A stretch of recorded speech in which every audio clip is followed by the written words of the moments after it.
This is the Storyworks Roundtable, where we have conversations about craft. Because becoming a successful author begins with writing a great story.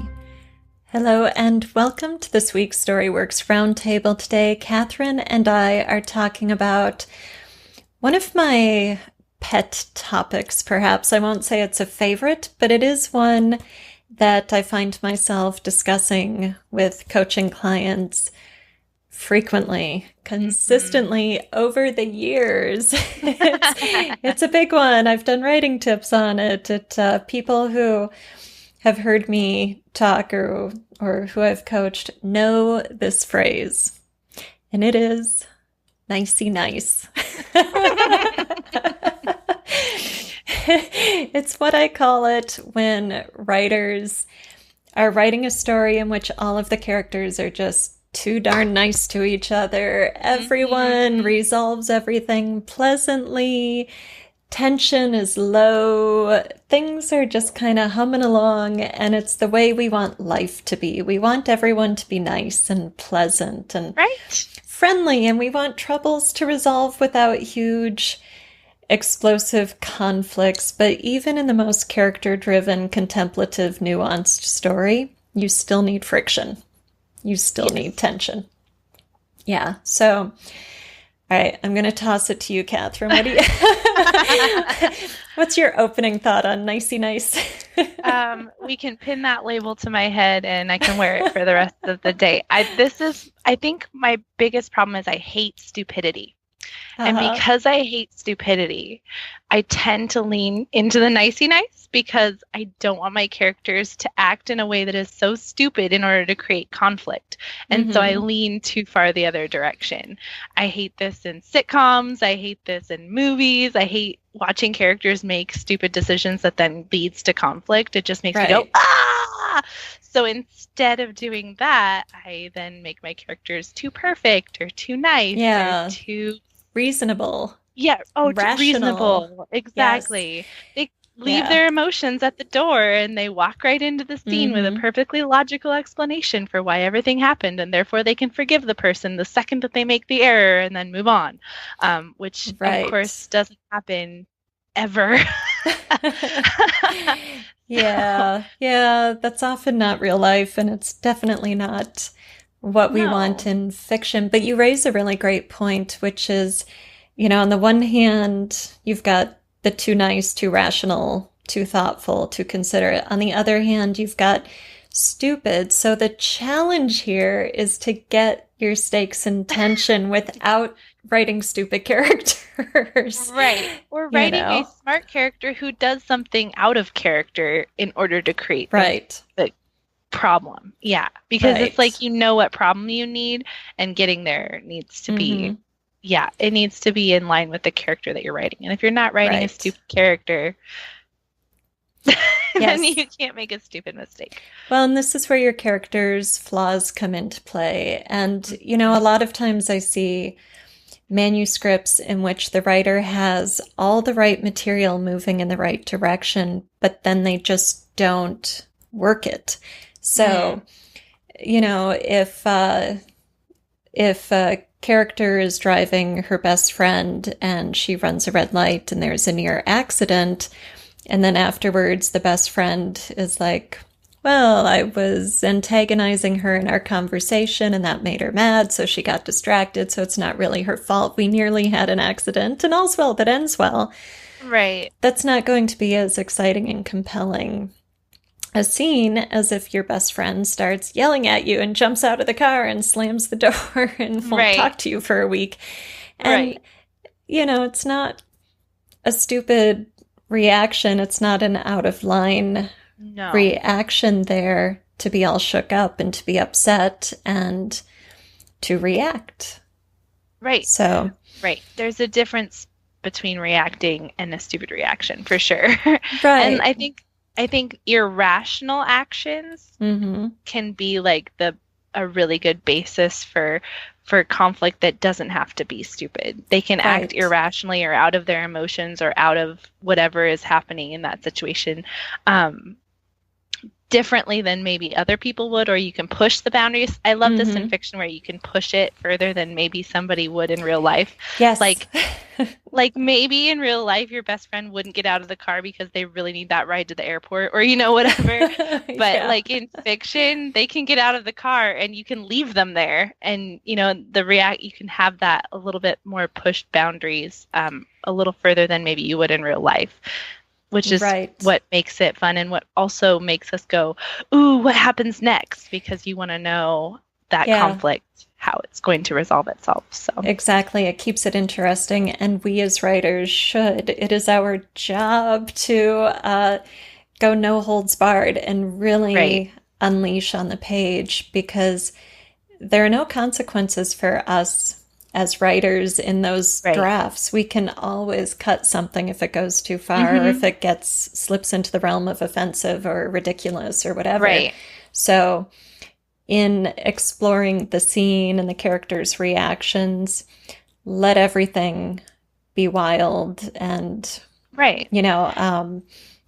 peak the emotions, not in such a way that it's absurd, but whatever is appropriate to that scene, peak it, take it all the way up, see what happens, play with it. Right. And I think that is a fear-based thing, that you're afraid almost of what would happen if you just let it keep going. Right. And that's something, it's a really interesting mentality because it's just you and the page. Right. But I totally get it. Like, it's almost like you can hear the people in your life talking over your shoulder whose opinion matters to you, for better or for worse. And you're like, I can't do that. Why? I couldn't let my character do that, or I couldn't, have that happen in my story. And the reality is, like, you got to go for it and then trim later. Like you said, revisions, you can look at it and go, okay, I can cut this back here or this back here and make it more of what I want, but maybe you never would have gotten to where it was without letting yourself go completely. Yeah, and I don't think you would get where you need to go if you don't push the envelope in the first draft, because everything is, sequential, step by step. And so it's easier to take it back and rein it in a bit in revision than it is to go, oh, wait, in scene 4, I really need her to blow her top, but now I've got to rewrite how her friend responds to her in scene 5 and what kind of makeup work she has to do to rebuild that friendship in scene 8. And, so everything you write is laying the groundwork for what comes next. So definitely push. Yeah. You froze for a second, Kathryn. So I was like, I know you too. I'm just sitting here like, I can hear you. Okay. Good. Yeah, I find my issue as I'm writing is I start writing what I would do sometimes. I slip into that, that state of mind where it's like, and now she's going to do this thing, and I'm just writing what is that reasonable, rational, restrained response that I might have in that situation. And then I have to pull back and go, don't do that. Yeah, that's not you. That's not what you want, Or, and especially because you're coming from your own moral, ethical center.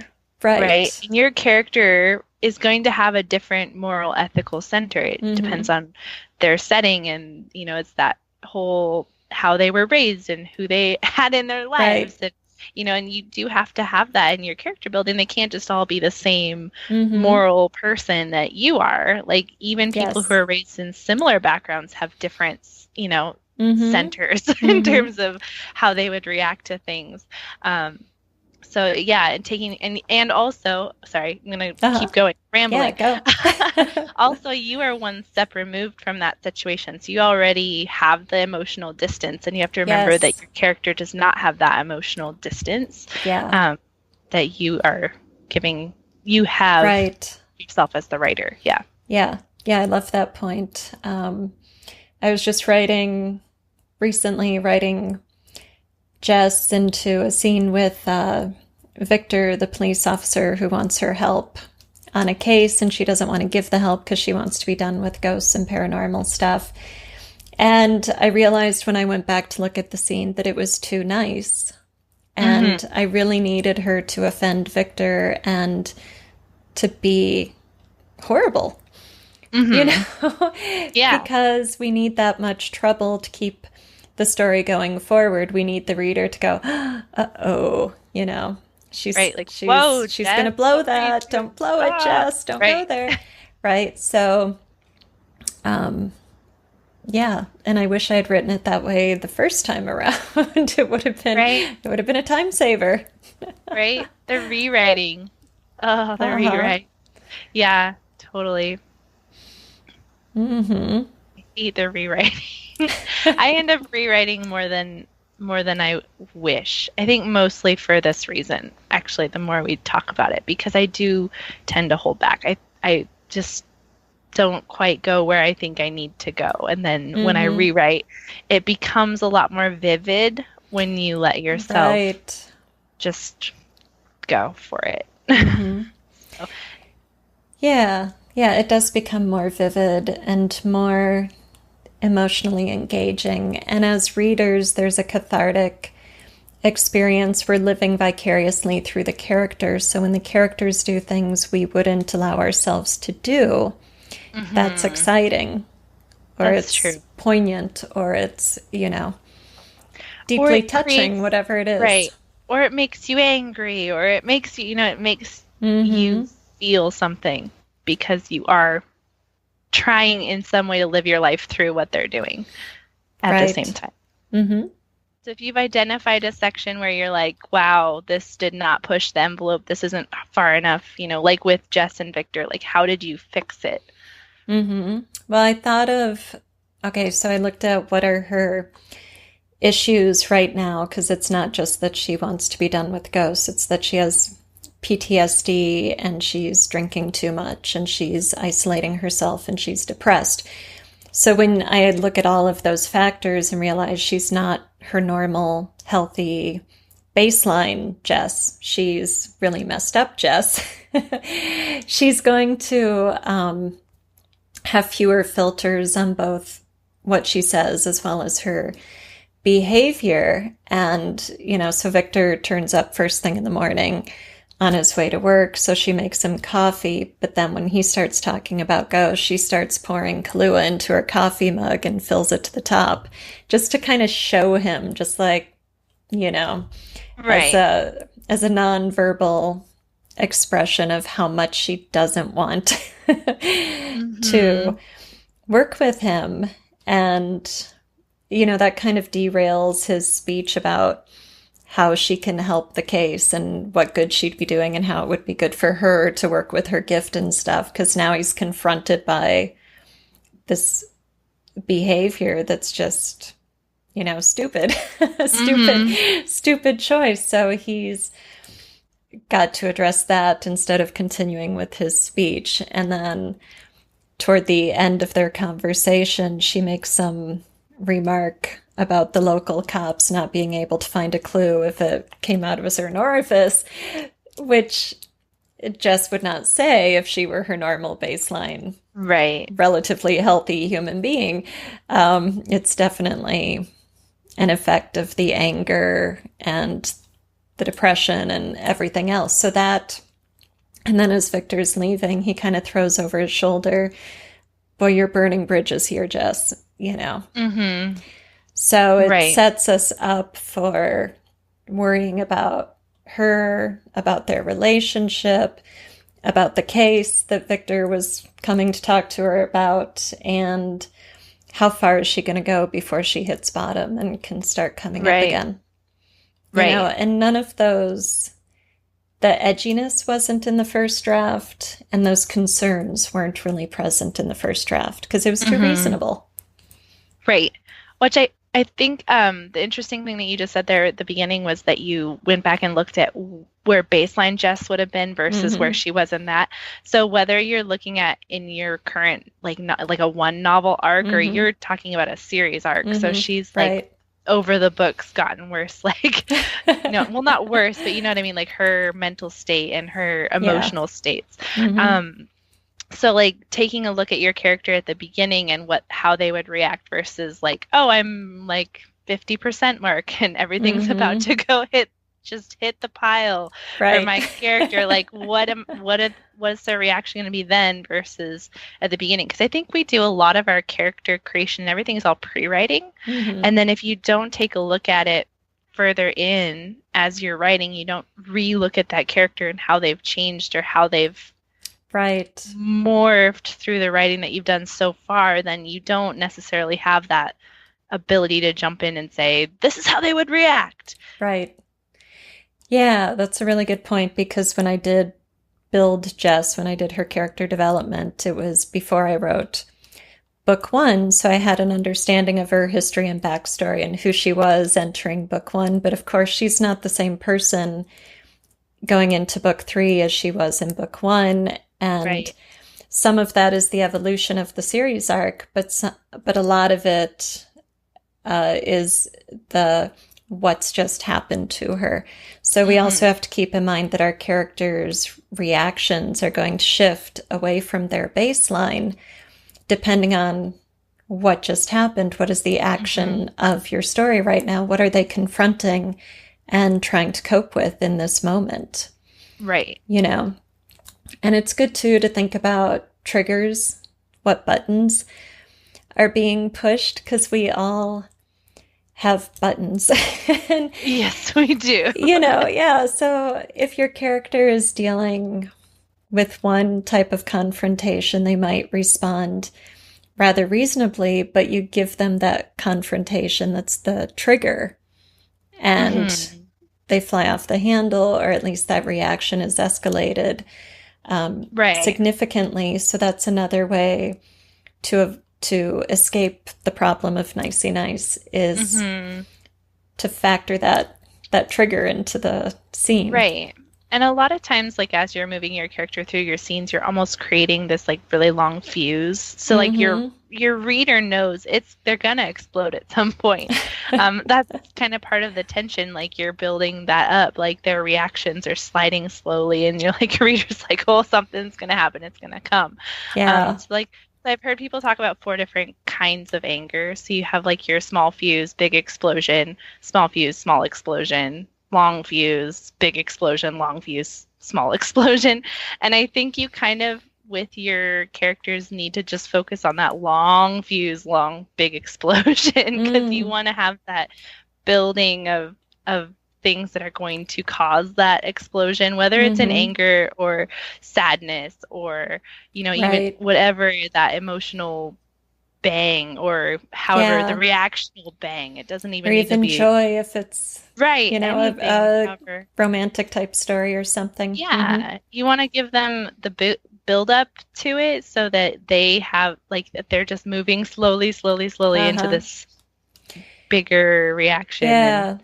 That's a really interesting analogy. You could look at the long fuse, big reaction as like the emotional climax of the book. So the key point that we build to, and it would probably run parallel to your plot arc and the actual climax of the book. But then along the way, you could have those 3 other types of fuses and explosions depending on what's happening in the story.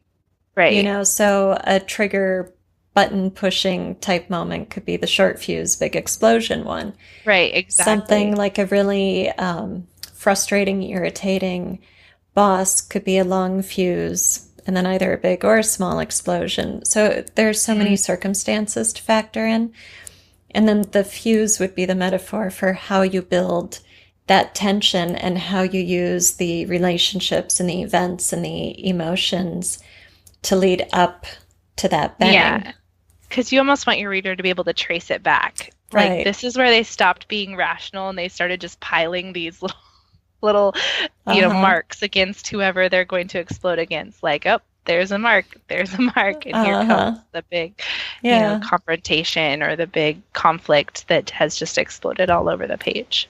And make it messy, right? That's what we're saying. Make it messy. Make it messy. Nice. Yes. Make it, you want the explosion to have shrapnel and debris in whatever form that is for your story. Unless it's, the rom-com explosion and then it's like daisies confetti and hearts and confetti. Chocolate fountain. Yes. Yeah. I was teaching early in the summer and I said, okay, this is important. You have to remember this. And I saw one of my students grab his notebook and pull his pen out and get ready to write. And I said, your characters must always go from the fry pan to the fire. And he rolled his eyes and put his pen down. But I was like, this is serious. This is so true. And if you aren't consistently escalating not only the stakes and tension, but along with that, appropriately escalate your character's reactions and interactions to those stakes and tension, your story will be flat and your characters will be unbelievable, or they'll be so reasonable that we don't. It's like, who cares? Yeah. Okay, whatever. That was nice. Exactly. Yeah. You never want someone to finish your story and go, that was nice. Yeah, exactly. Yeah. Interesting. Yeah. Yep. This is why, I used to have this pet peeve where I was like, why can't I watch a movie or read a book with like a marriage that's working out or a friendship that's working out or like people who actually seem to really genuinely care and self-sacrifice for each other, because that's boring.